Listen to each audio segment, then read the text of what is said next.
Good morning all of you. I hope आप सभी अपने GST 80 फाइलिंग में बिज़ी होंगे। बट आजकल मुझे बहुत सारे फ़ोन्स और मैसेजेस आ रहे हैं जिसमें सबसे बड़ा सवाल यही है कि अगर GST 80 पोर्टल पर लगातार टेक्निकल ग्लिचेस हैं और अपील फ़ाइल नहीं हो पा रही है एंड 30 जून उसकी लास्ट डेट है जो कि बहुत पास है, तो कई लोगों को डर लग रहा है कि अगर 30 जून तक अपील फ़ाइल नहीं हुई तो क्या उनकी अपील हमेशा के लिए टाइम बार्ड हो जाएगी। सो इस क्वेश्चन का आंसर देने के लिए मैं आप सभी के सामने हूँ। I am CA Himanshu Singh, helping CA fraternity and business in complex GST matter and cyber security matters. तो आइए इस कन्फ्यूज़न को लॉ के बेसिस पर एक इंटरप्रेट करने का प्रयास करते हैं।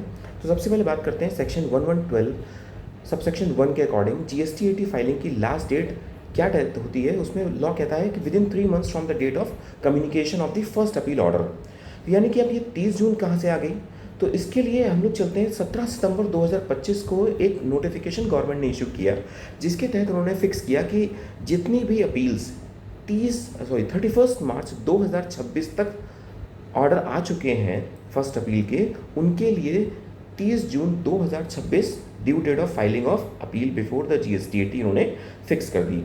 तो अब ये जो प्रोविज़न है एक 3 महीने का, इस 3 महीने के प्रोविज़न को इन्होंने नोटिफिकेशन इशू करके एक्सटेंड कर दिया 30 जून। तो सेक्शन 112 सबसेक्शन 1 बात करता है कि विदिन 3 मंथ्स, लेकिन नोटिफिकेशन इशू करके गवर्नमेंट ने उस डेट को क्या कर दिया, 30 जून 2026 तक एक्सटेंड कर दिया।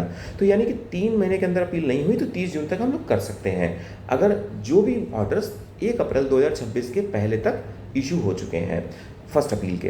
तो अब यहाँ पर पॉइंट आता है कि अगर 30 जून तक आपकी अपील किसी भी टेक्निकल रीज़न की वजह से, ग्लिच की वजह से फाइल नहीं हो पाती है, तो उस केस में क्या होगा, क्या आपकी अपील टाइम बाउंड होगी। तो इसके लिए चलते हैं सेक्शन 112 सबसेक्शन 6 में, जो ये कहता है कि अगर आप विद इन टाइम लिमिट जो सबसेक्शन 1 सेक्शन 112 में दिया गया है, यानी कि 3 महीने का टाइम लिमिट, उसमें अगर अपील फाइल नहीं कर पाते हैं और आपके पास कोई सफिशिएंट कॉज है, तो ये टाइम लिमिट आपके लिए फर्दर 3 मंथ्स तक आपकी अपील को GST 80 एक्सेप्ट कर सकता है अगर आपके पास सफिशिएंट ग्राउंड है। तो इसका मतलब ये हुआ कि अपील पोर्टल पर ग्लिच या जेन्युइन टेक्निकल रीजन की वजह से फाइल नहीं हो सकी तो आपके पास डिले कंडोनेशन का ऑप्शन अवेलेबल होगा। इसका मतलब ये नहीं होगा कि 30 जून खत्म तो आपके राइट्स खत्म। तो यहाँ पर सफिशिएंट कॉज अगर है आपके पास तो ये 30 जून से बढ़ करके अगले 3 महीने तक आपके पास सफिशिएंट टाइम होगा। बट इसके लिए एक चीज़ ध्यान रखनी होगी कि अगर आपका कोई पोर्टल पर टेक्निकल इशू आ रहा है तो उसके एविडेंस आपको मेंटेन करने होंगे। पोर्टल के screenshot, error messages, help desk पे आप टिकट रेज करिए, ईमेल के कम्युनिकेशन का एक्नॉलेजमेंट मेंटेन करिए, और जब आप फाइल करेंगे एप्लीकेशन तो उस टाइम पर ये documentary proof with delay condonation application के साथ आपको लगाने होंगे। तो ये आपकी अपील एडमिट की जा सकती है क्योंकि ये सफिशिएंट कॉज होंगे for not filing appeal with in 30 जून। तो लेकिन एक चीज़ ध्यान रखनी होगी, इसका मतलब ये बिल्कुल नहीं है कि 30 जून आप बिल्कुल छोड़ दें।